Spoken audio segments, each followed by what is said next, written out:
నేను మీ భవిష్యత్తు కోసమే మాట్లాడుతున్నా. Calm down. Thank you. చాలు. ఉత్సాహం ఉంది కదా. నేను మీ భవిష్యత్తు కోసం మాట్లాడుతున్నా. నాయకత్వం అంటే ఒక తరం కోసం ఆలోచన ఇవ్వడం. నేను ఎప్పుడు కూడా సినిమాలో ఉన్నప్పుడు ఒక్క ఫ్యాన్ క్లబ్ నేను పెట్టలా. ఒక్క సినిమా ఫంక్షన్ నేను కూర్చోబెట్టి నా సినిమా చూడమని నేను చెప్పలా. నేను చదువుకుంది నాని పాల్కి వాళ్ళని చదువుకున్నాను. నేను చదువుకుంది ఒక లోక్నాయక్ జయప్రకాష్ నారాయణ చదువుకున్నాను. అంబేద్కర్ గారు వాళ్ళకి రచనలు చదివాను, వ్యాసాలు చదివాను, history, social sciences, political history, biographies, సాధారణ మనిషి కష్టాలు ఎలా ఉంటాయో చదివాను. ఒక నోమ్ చోమ్స్కీ చదివాను. ఇంత అవగాహన చేసుకునే రోడ్ల మీద తిరిగితే అన్నిటికంటే కూడా గొప్ప పాఠం ఉద్యానంలో అందరికీ నీడనిచ్చే చెట్ల మధ్యలో ఉండి వాళ్ళకి సంపద నీళ్లు కల్తీ అయిపోయి కిడ్నీ వ్యాధులు వస్తుంటే వాళ్ళ కష్టాన్ని చూసి చలించిపోయాడు. అందరం పక్కనే ఉన్నాం. వెళ్ళి మాట్లాడితే ఆ రోజున అదృష్టవశాత్తు చంద్రబాబు గారు కూడా కొంచెం ఆలోచించి బలమైన నిలబడే వ్యక్తి కాబట్టి పబ్లిక్ పాలసీకి ఆయన స్పందించారు. ఈ రోజుకి మనం తాగునీటికి ఇబ్బందులు పడతా ఉన్నాం. నీరు కల్తీ అయిపోయింది, సాగునీటికి సమస్యలు ఉన్నాయి. సముద్రం అనేది సంపద. విశాఖలో సముద్రం కానీ ఉత్తరాంధ్ర సముద్రం కానీ ఇది సంపద. ఈ సంపద ఒకప్పుడు బ్రిటిష్ వాళ్ళు మొత్తం వాళ్ళ నేవల్ ఫోర్స్ తోటి ప్రపంచాన్ని ఆక్యుపై చేశారు. సముద్రం అంటే సంపద. కానీ అలాంటి సముద్రం చెత్త కుప్పలా చేసేశారు అందరూ.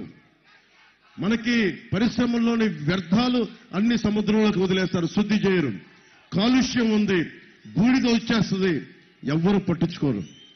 ఏదైనా మాట్లాడితే ఎవరికి సమయం లేదు. ఒక ప్రమాదం జరిగినప్పుడు, ఒక ఎల్జీ పాలిమర్ జరిగినప్పుడు బయటకు వస్తాం, విషవాయువులు వచ్చినప్పుడు బయటకు వస్తాం. నాకు కూడా చిరాకు ఉంది నా మీద. నేను ఒక రోడ్ల మీదకి వచ్చి మాట్లాడగలను, చేయగలను. కానీ నిజంగా నేను అసెంబ్లీలో ఫస్ట్ టైం ఎప్పుడు రిగ్రెట్ అయ్యానంటే, నన్ను గాజువాకలో గెలిపించున్నా, భీమవరంలో గెలిపించున్నారే, మన పాలిమర్స్ విషయంలో, ఎల్జీ పాలిమర్స్ విషయంలో గొంతినిపించేవాడిని. ఫీజు రీఎంబర్స్మెంట్లు రాలేదే, అరే యువత తాలూకు వేదనను వినిపించేవాడిని. అరే మత్స్యకారులకి సరైన భృతి ఇవ్వలేదు, అది వినిపించేవాడిని. వాళ్ళకి వలలు, బోట్లు కూర్చొని ఏమి ఇవ్వాలి అది వినిపించేవాడిని.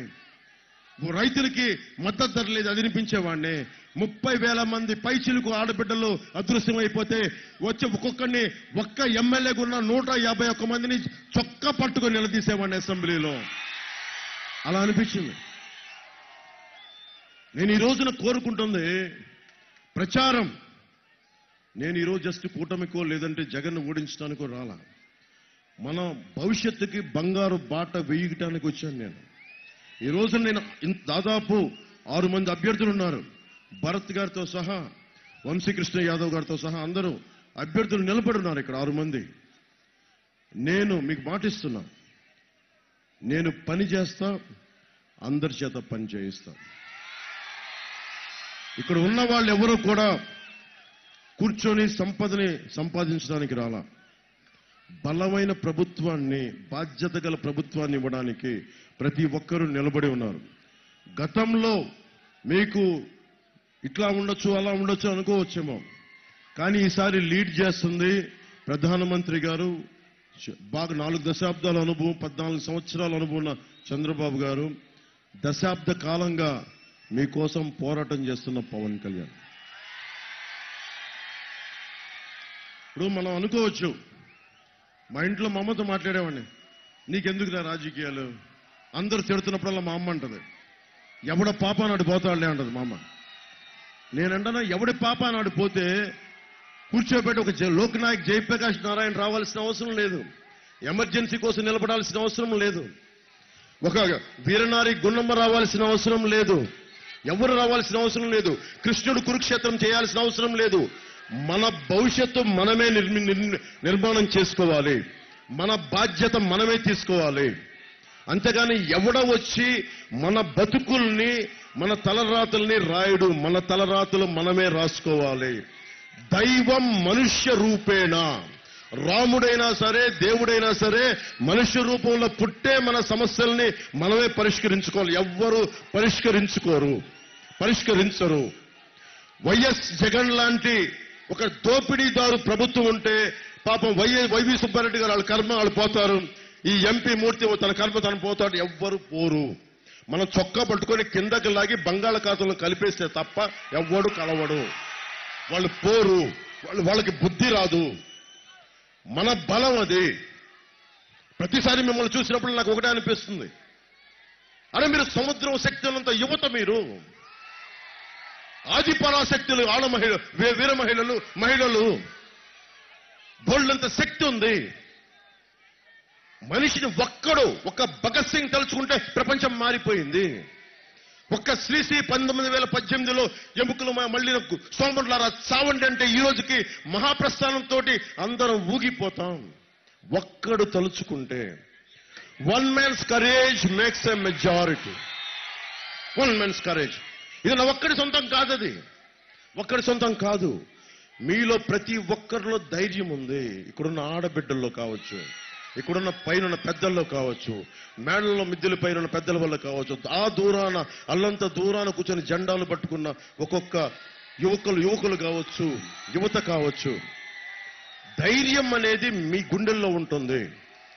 నేను అందుకనే ఎందుకు పెట్టానంటే, చంద్రబాబు గారు జైల్లో ఉన్నప్పుడు అందరు చెప్పారు, సార్ వాళ్ళు జైల్లో ఉన్నారు, తెలుగుదేశంని మనం నొక్కేసి మనం ఎదిగిపోదామంటే నేను ఒకటే చెప్పా, ఓకే సరే నేను మీరు అనుకున్నట్టుగానే చేద్దాం. ఒకవేళ ఓడిపోతే, ఒకవేళ జగన్ మళ్ళీ వస్తే, మళ్ళీ ఒక్కొక్క మారు జగన్ ఎఫోర్డ్ చేయగలరా అని అడిగా.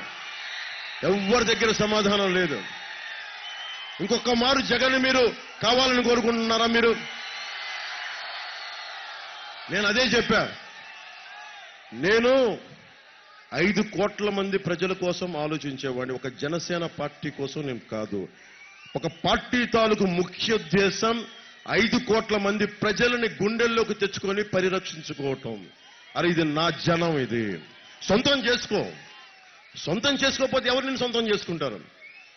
మిగతా వాళ్ళు అలా ఆలోచిస్తారో లేదో నాకు తెలియదు. నేనైతే మీ భవిష్యత్తును దృష్టిలో పెట్టుకొని నన్ను నేను తగ్గించుకొని నేను మిమ్మల్ని పెంచా. ఎక్కడ నెగ్గాలో కాదు, ఎక్కడ తగ్గాలో.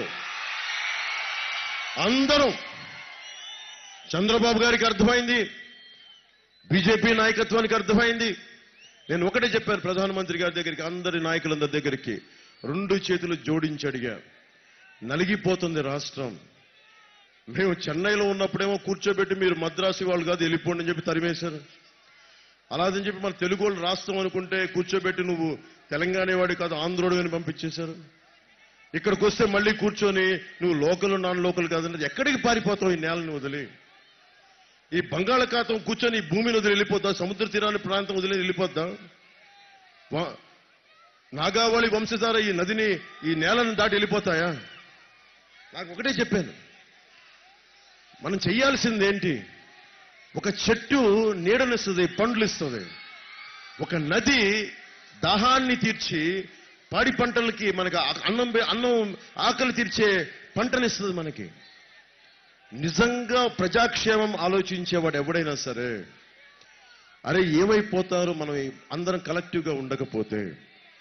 ఒక కులానికి కాదు, ఒక మతానికి కాదు, ఒక ప్రాంతానికి కాదు, అందరం కలిసికట్టుగా ఉండకపోతే అందరం నాశనం అయిపోతాం.